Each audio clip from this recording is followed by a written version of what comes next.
I'm Salad and I saw the Twilight Zone Season 3, Episode 13, Once Upon a Time. It is directed by Norman Z. McLeod, written by Richard Matheson. If you haven't seen this episode, I will spoil it for you. Time and temperature check, it is 8 p.m., 79 degrees, 79% humidity. On with the review. This episode follows Mulligan in 1890. He is very grumpy. He hates how there's a deficit, how there's $1 million of deficit. Oh boy, the horror. $100 million in the US government deficit? Oh my goodness, that's terrible. But also, he's just complaining about the prices of everything. Man, I remember when things were good.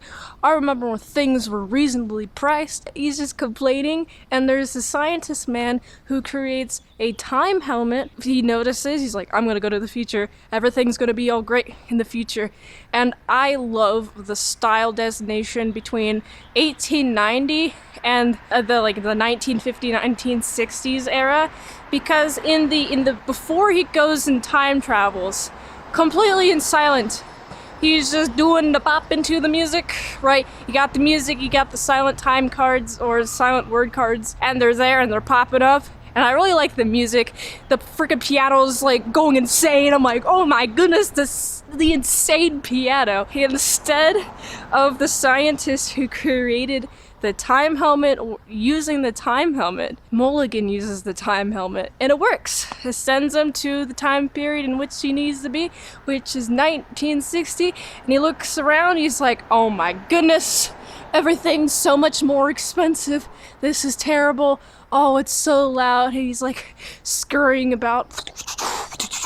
Like, oh no, what's this car? What's this big horse, metal horse thing? I don't know. But it's super loud. And I love the contrast with the silent era and the music, the piano. And then boom, we're in the future and it's just city noise. Whoa, city noise. Just cars everywhere, so much honking. And it makes me think, oh wow, we live in a very loud time, especially if you live in the city. It's not so loud being in a rural place, but even in this like rural town, it's still pretty loud, you know? I bet like in the middle of nowhere, it's pretty quiet, but how many middle of nowheres are there now? Oh man, I love his reaction to everything. And there's this, I can't tell if it's like a child or something who's just like on a trolley, but it takes his time hat and just drags it, and then another kid picks it up and goes skates with it, and he drops it and it breaks, and he's like, oh, I have to fix this, and here's a limitation. He only has 30 minutes to go back in time, or else I don't know. He doesn't know what will happen if he doesn't go back in time correctly. What if he can't go back in time? What if he's stuck here when his time helmet is not working? What will happen then? He doesn't know. Nobody knows, really. I like how there's this one guy who does believe him, though, because he's a connoisseur of the 1890 era, and while the helmet is do be affixing, the 1890 man is like, oh man, I want to go back to that time. Oh, you should be lucky. And guess what? Once it's fixed, he takes the time helmet, not the 1890 man, but this man who is a connoisseur of the 1890s, he takes the helmet. They have to like struggle for the helmet. Luckily, they both go back in time because if he's being held, then he can also go back in time with the guy who's wearing the helmet. He's like, you know, just chilling. He's like, oh yes, 1890, I'm loving it. Meanwhile, the future man's like, oh, this sucks. Oh, there's like nothing modern here.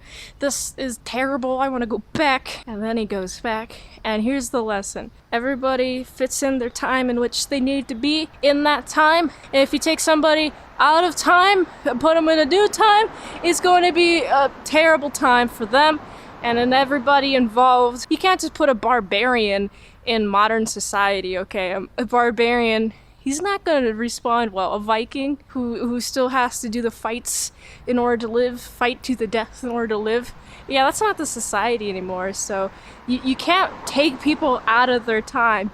You have to observe them within the time period in which they exist. This is a good episode. I like this a lot. It's also a good reminder to appreciate where you're at in life at that moment. I don't really suffer feelings of wanting to be in the Wild West or in like super sci-fi Star Trek world.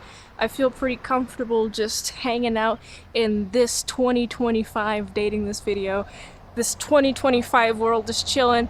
I don't really feel a need to accelerate faster than I am, because if I felt I needed to be somewhere else, I wouldn't be comfortable where I'm at.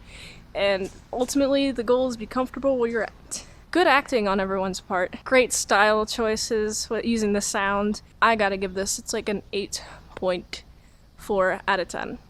If you like this review, watch another one. The platform really likes it. If I haven't reviewed it on the channel, there's a chance I haven't seen it at all. That's why you gotta get them Patreon requested at patreon.com/ASEPresents. $20 dinos, 1 movie review per 1 month. Also support the daily grindness by going to autisticboobs.com, so you can go here. And until next time, on Mint Salad Saw, I'll see you later, my salad croutons and bacon bits.